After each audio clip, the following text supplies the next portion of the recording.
Salut les Blaugrana, bien quoi les frérots. Juste avant que la vidéo commence, je tiens à m'excuser de tout le week-end, il n'y a pas eu de vidéo. J'ai réellement une excuse embêtante, il n'y avait tout simplement pas d'informations. Bon, c'est vrai aussi que d'un côté, j'étais très occupé ce week-end, mais ça tombait bien. J'étais très occupé, il n'y avait pas d'informations, donc je me suis dit, ça tombe plutôt pas mal au final. Et aujourd'hui, on repart donc avec les vidéos actualité. Victor Roque, ça se précise énormément. Je sais que ça fait au moins 15 000 vidéos qu'on fait sur Victor Roque, mais à chaque fois, il y a des rebondissements. Il y a encore quelques jours là, on nous annonçait comme quoi il pourrait y avoir un rebondissement négatif pour le FC Barcelone. Car le club de Victor Roque a essayé d'être vicieux en poussant Victor Roque à aller dans un autre club. On rappelle que les autres clubs ont donné plus que le FC Barcelone en termes d'argent. Barnéens, eux, de leur côté, ils avaient un peu cette sensation d'arnaque. Ils se disaient, ouais, le Barça, il se pointe avec 35-40 millions. Là où d'autres clubs ont probablement proposé des 60 millions, mais le joueur, lui, ne veut que le FC Barcelone. C'était compliqué pour Barnéens, mais on nous a appris qu'ils auraient quand même tenté de pousser le joueur à accepter une autre offre qui était bien plus élevée. On va aussi regarder des déclarations d'Alemany et Deco, voir ce qu'ils ont à nous dire. Les Blaugrana, surtout si le contenu vous plaît, n'hésitez pas à soutenir la chaîne en la partageant avec vos amis ou bien même lâcher le petit like, le petit abonnement, c'est totalement gratuit et ça soutient énormément. On va commencer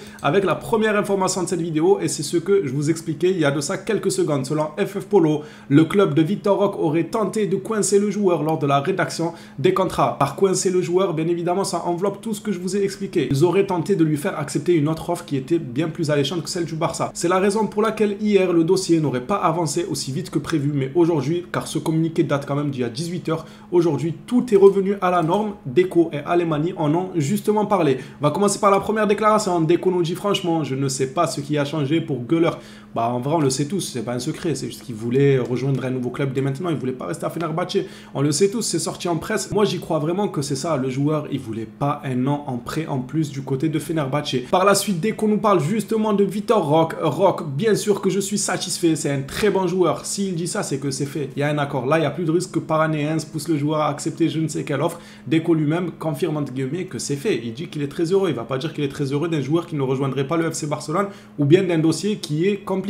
C'est l'affaire du club pour l'annoncer officiel. Dans d'autres communiqués, vous allez le voir, on nous annonce que le club prépare l'officialisation de Victor Roque. Alemany, lui, de son côté, a parlé des départs. Il nous dit les départs, il n'y en a pas tant que ça. Ce n'est pas non plus une surprise, on le voit depuis le début du mercato, le Barça a du mal à vendre, ils ont énormément du mal à vendre, on est dans une très mauvaise position et en plus de ça, on a des joueurs qui ne veulent pas partir. On arrive au point où on doit racheter leur contrat comme avec Samuel Umtiti. Le Barça ne se gère pas trop au niveau vente durant ce mercato, mais je ne vais pas forcément en vouloir à la direction, je prends en compte tout ce qu'il y a autour. C'est vrai qu'on est dans une situation compliquée avec beaucoup d'arguments contre nous concernant la facilité de vendre. On n'est pas dans une situation où c'est facile de vendre. Alemany lui aussi a parlé de Victor Roque. Victor Roque, nous devons attendre la communication du club, ne gâchons pas la communication. Que ce soit Deco ou que ce soit Alemany, aucun n'a laissé paraître une quelconque complication dans le dossier. Au contraire, ils disent tout simplement qu'ils sont satisfaits du travail qu'ils ont fait sur ce dossier et qu'il va être annoncé officiellement par le club d'une minute à l'autre. Ça serait pour janvier par contre. Vous allez le voir de toute façon dans le communiqué qui suit, celui-ci. Ça nous vient de Fabrizio Romano, une valeur sûre. Le Barça prépare le communiqué annonçant Victor Roque pour janvier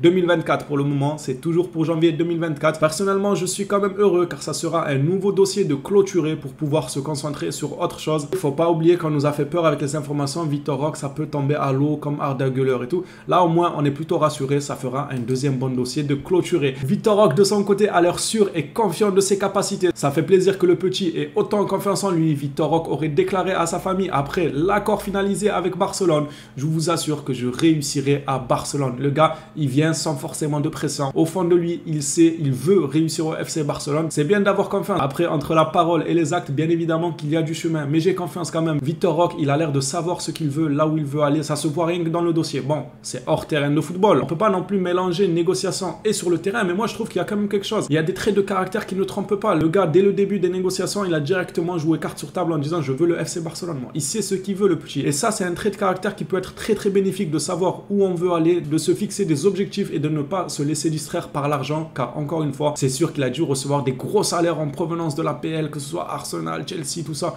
quand ils étaient sur ses cotes. Mais le joueur, il avait un objectif, il s'y tient. J'espère grandement qu'il va réussir du côté du FC Barcelone. Il y a quelques minutes, on a parlé des départs et du fait que le FC Barcelone peine à trouver des sorties pour ses joueurs indésirables. Dans ce communiqué qui nous vient de Fan Javi Miguel, Alex Collado devrait signer à Las Palmas.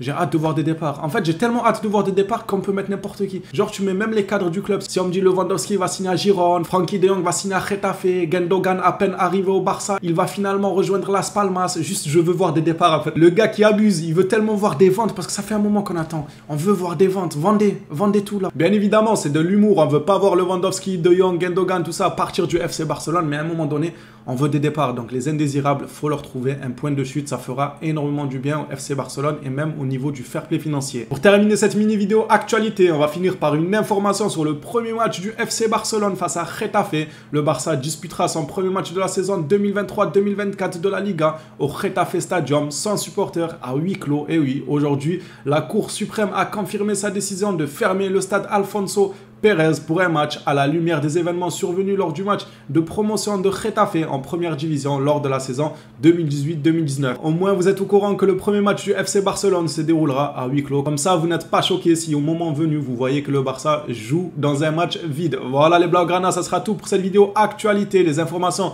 se font très rares car comme je vous l'ai expliqué, nous ne sommes pas en position de force pour se positionner sur tous les dossiers, enflammer la toile, enflammer les journaux, la presse, tout ça. Pour l'instant, c'est un peu mou. Tranquille, on avance à notre rythme au vu de la situation compliquée. On clôture le dossier Gundogan, on clôture le dossier Inigo, on clôture le dossier Vitor Roque. Il y a quand même pas mal de points positifs. Les Blaugrana, j'espère que le contenu vous a plu. N'hésitez pas à me le faire savoir dans l'espace commentaire ou en likant la vidéo. On se revoit à la prochaine vidéo sur le FC Barcelone. D'ici là, prenez soin de vous les frérots.